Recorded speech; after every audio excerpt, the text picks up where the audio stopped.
Hey, welcome to 93, 94. When I was like 16, 17, 18 years old, I was in one of the many bands that I've been in my life. This one was called Punk Like Urson, and this band was, well, a punk band, funnily enough.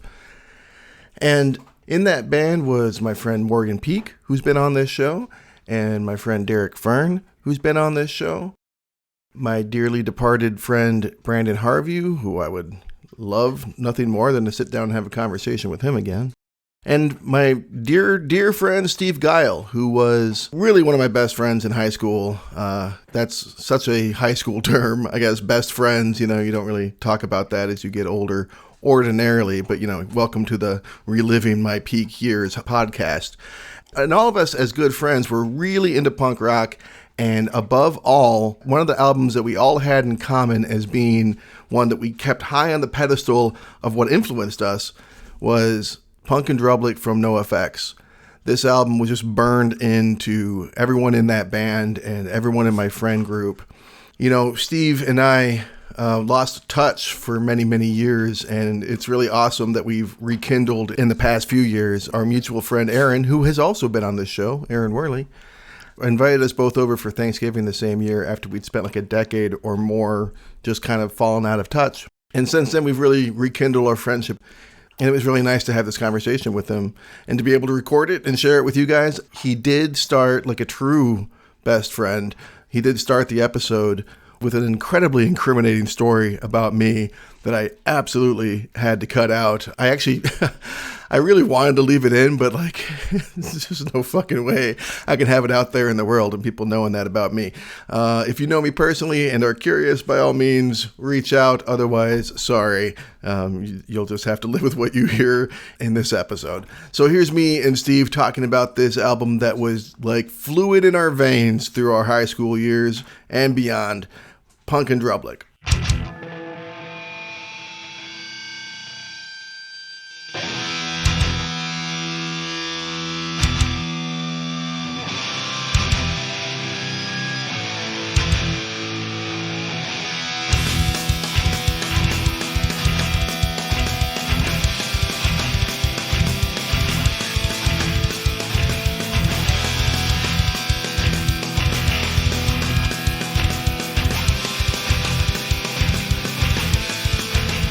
Hello. How are you? All right. How are you doing? I'm doing good, dude. Good to see your face. You're still. The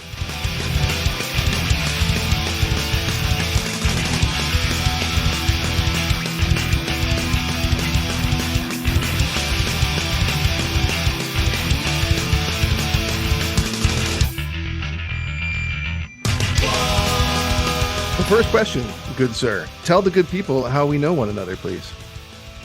Oh, Jesus.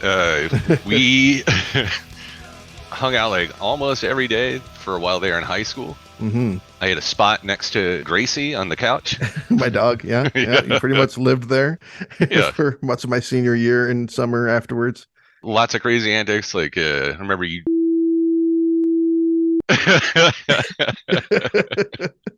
My main memory of your mother is, of course, Swiss cake rolls. She kept me nice and chubby by always keeping Swiss cake rolls in the house. You're the only one who ate them. She bought them just for you. Just for me. Very sweet. very we sweet. were in a band together back then, so you were always over at the house. Yes. We were jamming in the basement. Yes, you were not just at my house. I was at your house all the time because we were in a band together with the terrible name, for so many reasons, of Punk Like Urson. Just a failure of a name on multiple levels. We should have called it bro, do you even palm mute? We made fun of a very nice young man who we went to school with, whose last name was Urson. Yeah. Who we deemed a poser, which is lame.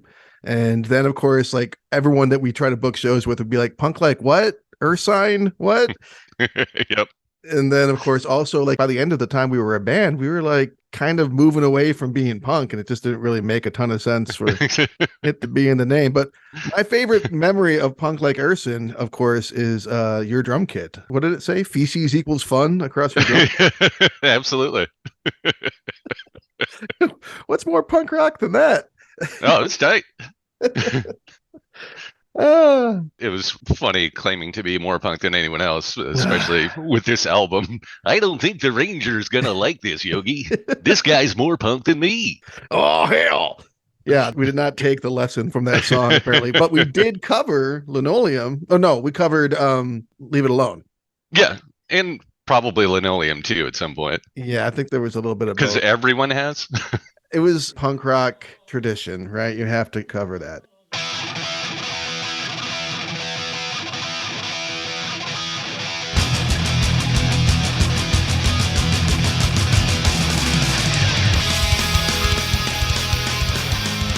All right, so we'll get deeper into the album that we're here to discuss. Of course, NOFX's classic punk rock album, Punk and Drublic.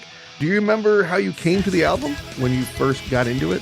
I remember having very little money to go out and buy CDs around this time. Yeah, like I don't think I had my first job yet, so it was like mowing lawns or babysitting or something, and Yeah. albums would trickle in, like, you know, once per quarter I might get an album. So I just had like 5 that I loved. I put them on repeat, and this one is evergreen. It never got boring to me, and I'd been listening to it repeatedly like since whatever, 94, 95, whenever I picked it up. Nice. How about you? You know, my memory is a fucking block of Swiss cheese, but I actually have a really clear memory of this because I don't know if you remember the skate store, like they sold like skate gear, Metro Trend in Waterford. No. My brother Judd loved that place, and he was all about punk rock. We talked about it on the episode he did with me recently, talking about Bad Religion. And I remember going to Metro Trend in his little dinky ass, whatever the fuck car he drove in high school. And because he and I had been like big fans of Ribbed. So when this came out, we went together and he got it from that store. And I remember like driving away from the store, listening to it in his car. And I believe we had to pull over when... We can't pull over any farther. I'm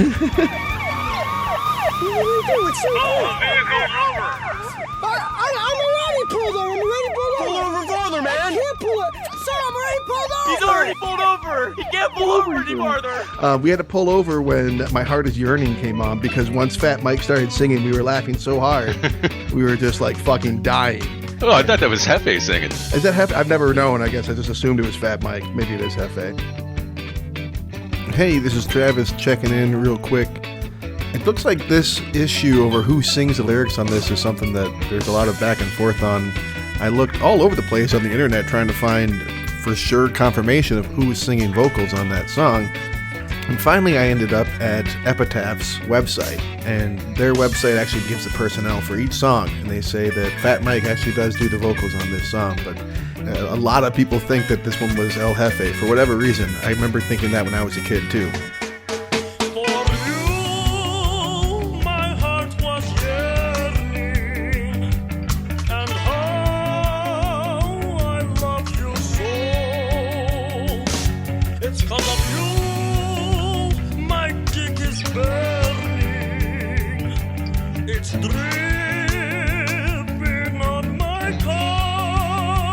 It doesn't say in the CD liner notes, which I got right here. Oh, nice. I haven't dug mine out of storage. It's downstairs somewhere. Having an older brother means that, like, you know, you can burn or record. There was no burning CDs at that point. In fact, there wasn't a lot of CDs at that point. But I made a copy of his. And then eventually he went to the Marines and got married and like left before I graduated high school. So I had to buy the album on my own on CD. But yeah, always had it. And yeah, this is like, it's on the Mount Rushmore of punk albums. I don't see it just as being an important NOFX album or an important album of 1994. To me, it feels like one of the most important albums ever, not just for me, but like for us, like all of us. Absolutely. And if you wanted to make the Mount Rushmore of punk albums, you could just make it like Sandin, Melvin, Hefe, Fat That Mike. would work. That would work. There's your 4. Yeah, no, you're right. I mean, this is, I think, the main album of one of the main bands of the newest school of punk, or at least our wave of punk. I don't know what's the newest. That's me on the beach side, combing the sand, metal meter in my hand, sporting a pocket full of change. That's me on the street with the violin under my chin, laying with a grin, singing gibberish. That's me on the back of the bus. All right, so what If you have a gun to your head, if you had to say what is the best song on this album for you? I mean, we just talked about it. It's Linoleum. It's so fucking easy. It's iconic. It rips. It's nonstop too because there's no chorus in it. So it just goes bam, bam, bam, like all the way through. It's fast. I remember when we used to play in a band, like you would totally whiplash me all the time. Not quite my tempo. Am I rushing? Dragging. You're dragging just a little bit. Yeah. Dragging. Yeah, I definitely remember playing this one together. I remember Leave It Alone playing it together more because Morgan would always go straight into Dig next. Always just the first few notes of Dig. Yes. For me, I got to say my favorite song on this album is Rico. Rico, try and understand. It really is that bad. It won't just go away. The party's over. It's past 2 o'clock. It's about time we stopped, 'cause I see the keg has been sucked dry. For one, again, we learned some wrong lessons from this album. We learned, like, oh, you're supposed to fuck shit up if you're a punk rock partier. You destroy your friends' homes. But I love the way it like takes like the theme of like a party and the theme of like the tail end of American prosperity and kind of compares those two, which is really clever. And I love also that this whole album, but especially this song, is infused with just the slightest smidgen of ska, you know, just a little tip of the hat to ska. Absolutely. I like that about it, and it just has a different feel than the rest of the album, which is not a bad thing. I think also the only punk album to have steel drums on it. I'd hazard a guess.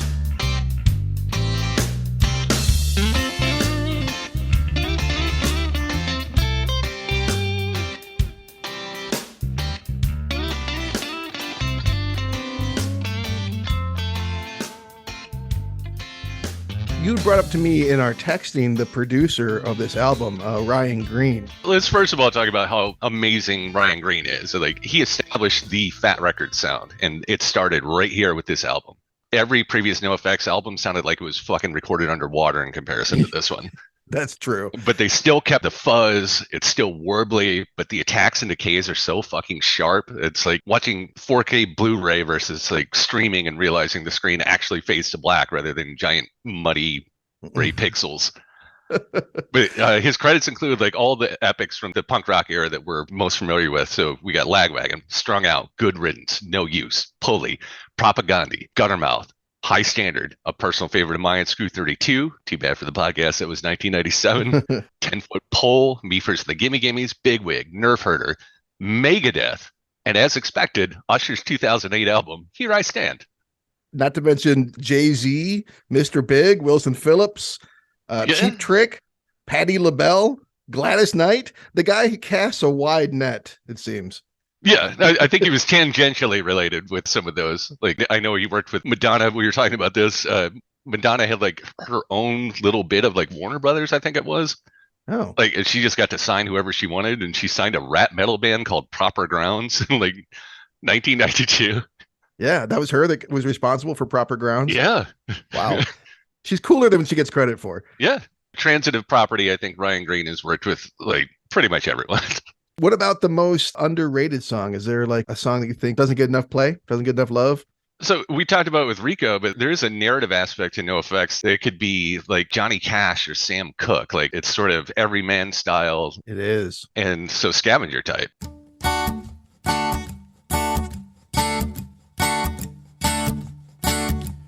Gigging alone at the bottom of the hill.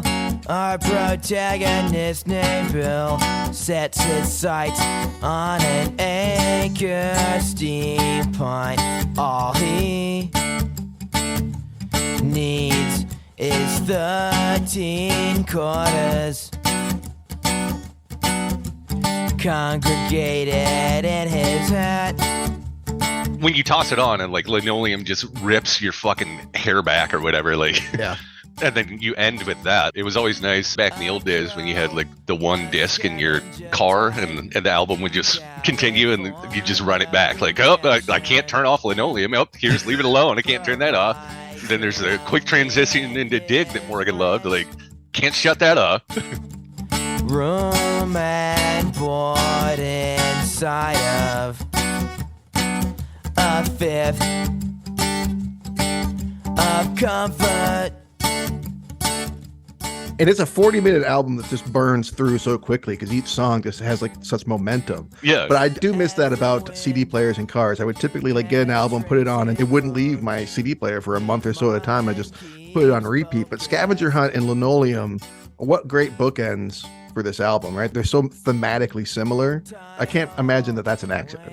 Yeah. And I agree, like this everyman thing that's going on in this album. This album is really concerned and interested in like transience and vagrancy and like poor punk rock and that kind of stuff. It's really peopled with like very specific characters, almost like The Ghost of Tom Joad by Bruce Springsteen or something. Yeah, and incredibly relevant now. I mean, I think there's a lot of Bay Area references in this, and thinking about what rents are down there, the fucking Silicon Valley tax that everyone has to pay.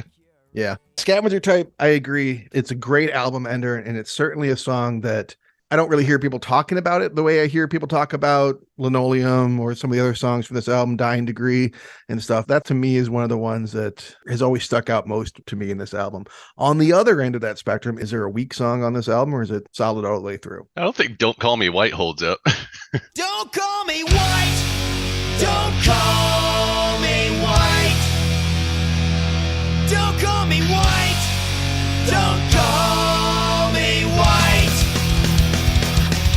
Dude, It's the I'm not like the other girls. And it's just chock full of interrogatives that just shoehorned in there. Like, I can't take it. It's cringy to me now. it is. The only more egregious song they have is The Cheese, Where's My Slice? If you take it at face value, like if it was satire, like, yeah, it's fucking awesome. But I think they were serious. Yeah, I actually went and looked up an interview, Fat Mike, and he was like complaining about people wanting to be called specific things based on whatever their culture is. I'm like, well, that's not really yours to complain about, I guess. But it was 94, so I mean, he was a young man. I don't know that he would feel that way today, but I kind of thought the same. Not musically, it's not weak, but lyrically, it is cringy. Doesn't mean I have to take such shit for being thirsty now. I ain't part of no conspiracy. I'm just your average Joe. Don't call me white.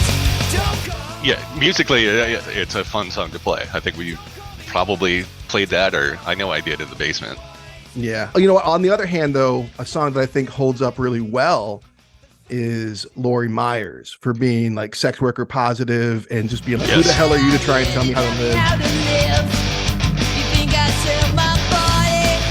I merely sell my time. As far as the themes of that one goes, it's like, whoa, this is a little ahead of its time here. Yeah, featuring the dearly departed and fucking most amazing singer, Kim Shattuck. Of the Muffs, Of the Muffs. who I believe had an album out that year as well. No, I think it was the year before Maybe 93, yeah. the eponymous album, I believe. Sounds right. But yeah, she wailed so hard, Captain Ahab would be ashamed. I took control.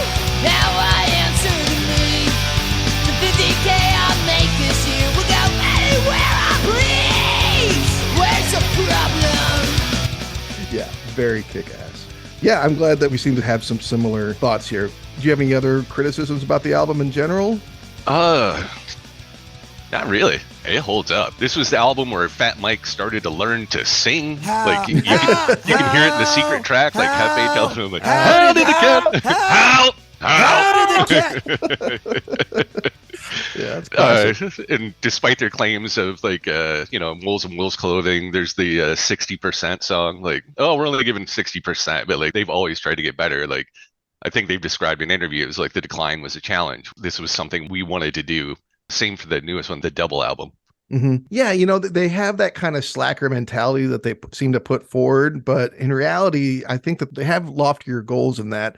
I mean, if you look at like what they did earlier on, and then they got El Jefe involved and picked things up a notch, and then they clearly picked things up a notch here, and then the decline. And now, of course, they're on their supposedly final tour, and I guess Fat Mike is a museum curator now because he's helped open the punk rock museum in Las Vegas, of all places.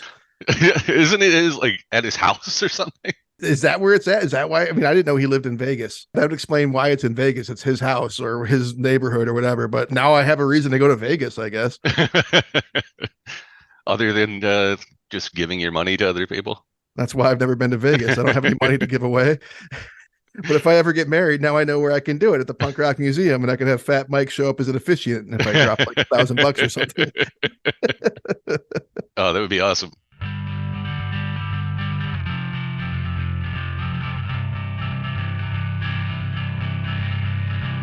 So it sounds like this has never really left rotation for you. This is something that's kind of always stuck in your regular listening routine. Oh, definitely. It's nostalgic by now, but it still just holds up as an album on its own. I think this was also like a little bit of like a soberish period for them. Oh, I met a guy in Indianapolis. His name was Tim. okay. And I don't know if he was like a tour manager, or a band manager, or equipment manager. He was just like, I used to manage something for NOFX. And I was like, oh, yeah, right. But then he told me too many stories that couldn't not be true. Oh, boy. He said at one point you could look at the front lawn where they were recording and you would see nothing, like no grass. It would just be beer cans and needles. I was like, Jesus. And needles. Jesus. Yeah, and then System of a Down was playing at the Emerson in Indianapolis that night, and I was like, hey, are we gonna go? And he's like, I haven't paid to get into a show like in 20 years because I know too many people. And I'm like, oh yeah, right.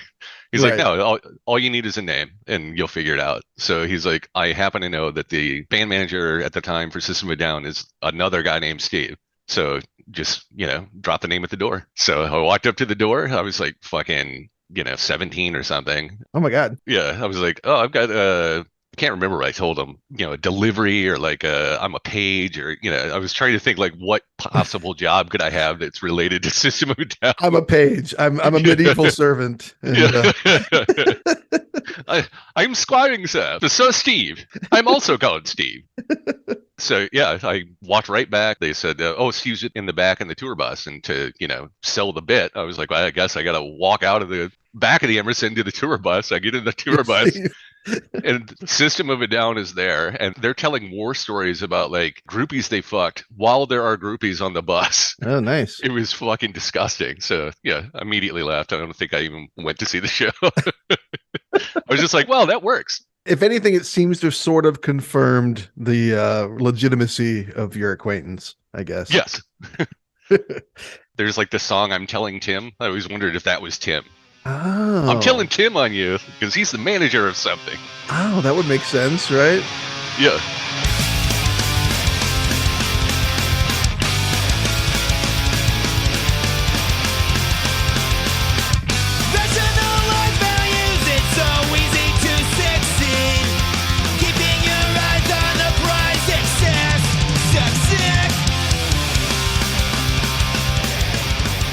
You've seen them live, right? Absolutely.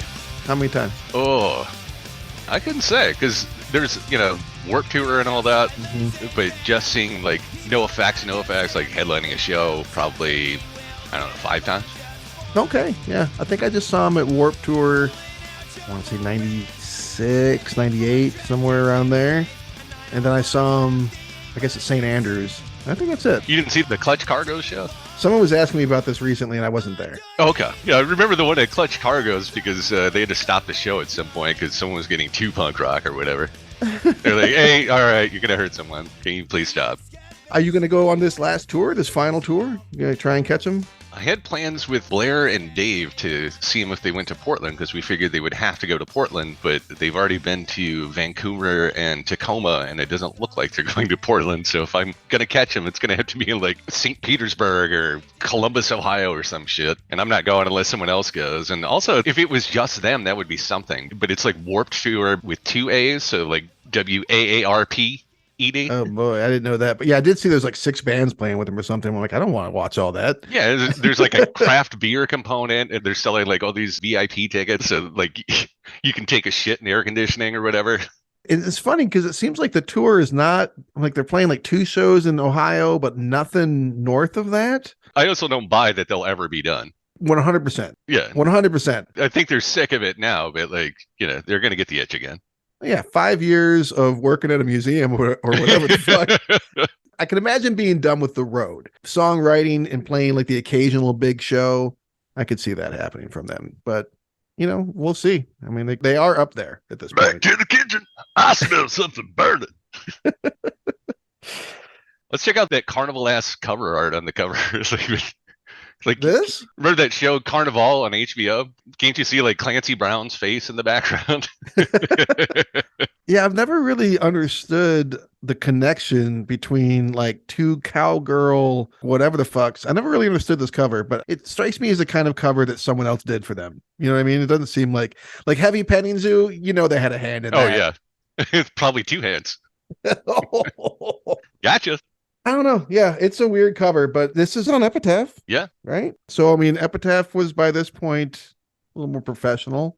I don't know. What song do you want to use to go out on when we wrap this interview up? I want to do Linoleum. Linoleum? That's Yeah. the one? Okay. It's NOFX with fucking Avenged Sevenfold covering their own song.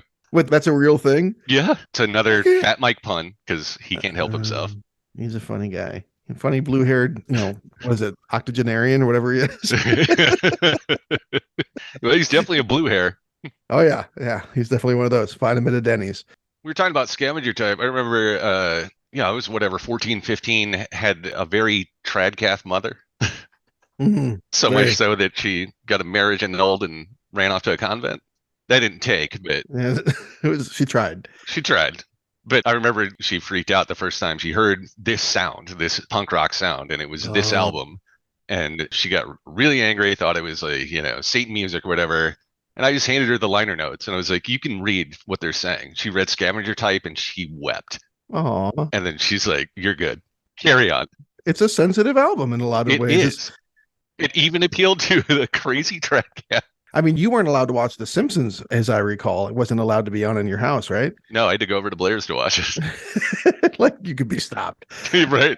Yeah, a good thing you didn't have her listen to My Heart Is Yearning. She'd be sitting there trying to, is it dripping on my tongue, on my toe? What's he saying? What's dripping? But those lyrics aren't in the liner notes. So go figure. And you know what? Going back to how you and I know each other, I do have, I guess it's probably my first memory of you. I know it's not the first time we interacted. And I know that I became friends with you through our mutual friend at the time, Andrew. So I know that I became friends with you through him and I met you at his house. What stands out to me most early on, we were like freshmen, 94, probably 95. And I believe it was Mrs. Horrocks Bamer was up in front of the whole school, like trying to get everybody calmed down about something. And like in dead silence, you stood up and yelled, "We don't give a good goddamn," which never left my memory. Just blatantly, we don't give a fuck about what you're talking about. That is not where I thought you were going. I thought you were going to go with the time that we'd known each other for a little bit by then, but at Andrew's house when we cut off all my long hair. Oh, yes, that was a fun night. Yeah, it was a fun night. I mean, we literally like took kitchen shears and just went, and you had like very long hair. It was like middle of your back long. No, it wasn't that long. It was long. It was past your shoulders anyway. That's true. It was long hair. And I believe there was even a ponytail. Is that true? Yeah, I used to wear a ponytail when I was playing baseball so I could get my hat on. Well, that makes sense. Oh, guys like Brandon Marsh and Mike Clevenger do it. Oh, I ask myself that on a daily basis. I'm sure you do.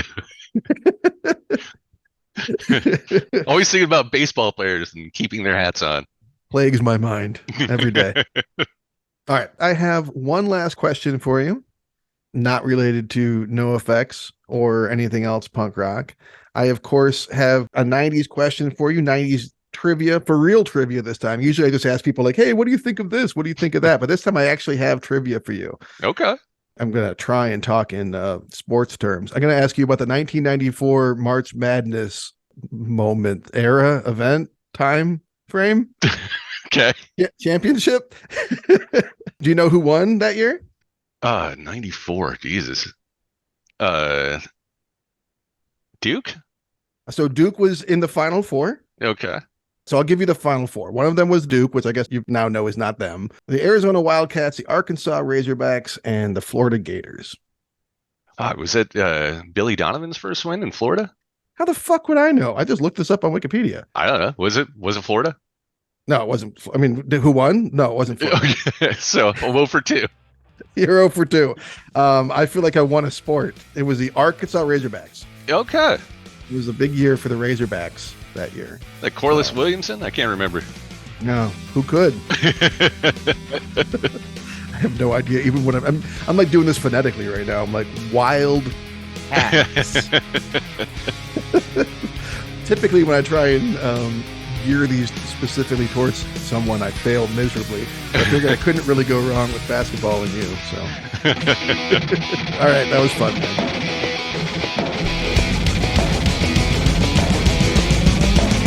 Intellectual property never meant anything to me, so I'm not crazy for trying to pimp out a classic song.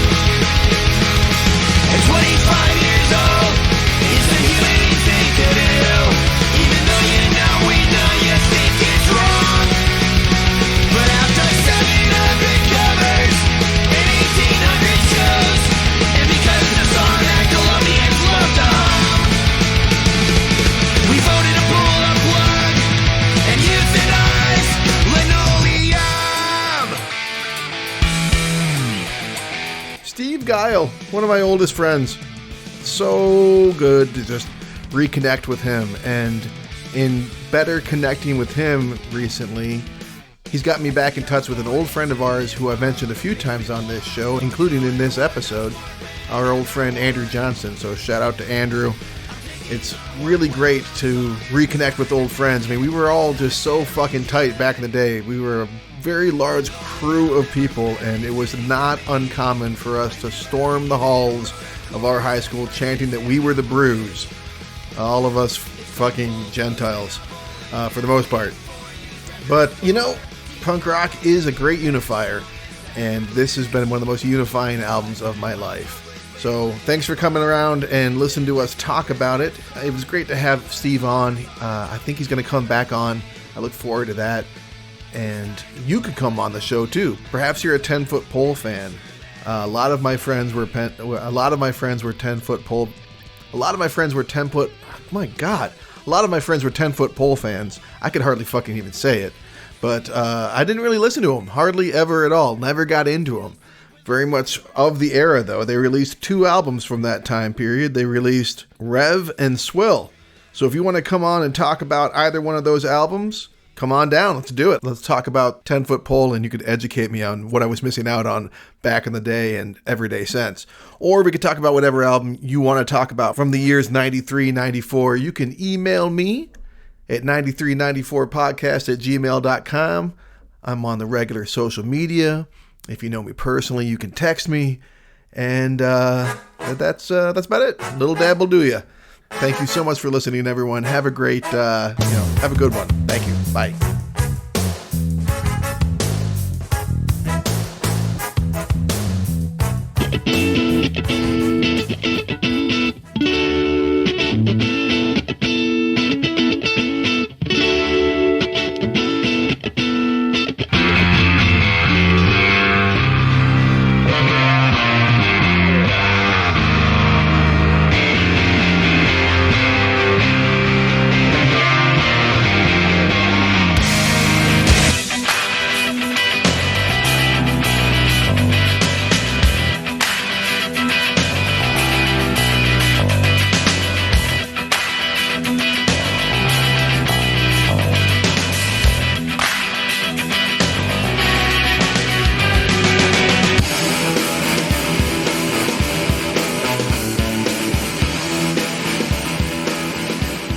A music podcast with Travis Roy is a labor of love. It is not and never will be monetized. Please don't sue. Andy Dufresne was a tall drink of water, and he was more punk than me. He doesn't bother to bite your jugular like a lion, see? No, he slashes you here, or maybe across the belly, spilling your intestines. The point is, this guy's more punk than me. Okay, give me another one. Court's adjourned. This guy's more punk than me. Keep going. Let's see if I can think of any. This is from Matilda. She is more punk than me. Oh, you had time to put these all together, damn it. Oh, wait, I got one. Stay up, Kane. This guy's more punk than me. Hey, Smokey, you been eating corn? This guy's more punk than me. Do you, Beetle? This guy is more punk than me. Give me Jim Carrey and Liar Liar. Simmons is old. He should have been out of the game years ago, but he's more punk than me. Let me be clear. The 1% of the 1% of the 1% are more punk than me. That's not how you build a country. Keeps me sharp, on the edge. Where I gotta be. He's more punk than me. No women, no kids. This guy's more punk than me. How did they smell? He's more punk than me. Burgers, beggars. This guy's more punk than me. I mean, I could go with the classic. You want to get nuts? Come on, let's get nuts. And then what do I say? I guess I'll try again. Now you want to get nuts? Come on, let's get nuts. I can't do it. I can't do it. I can't do it. Nice fucking model. That guy's more punk than me.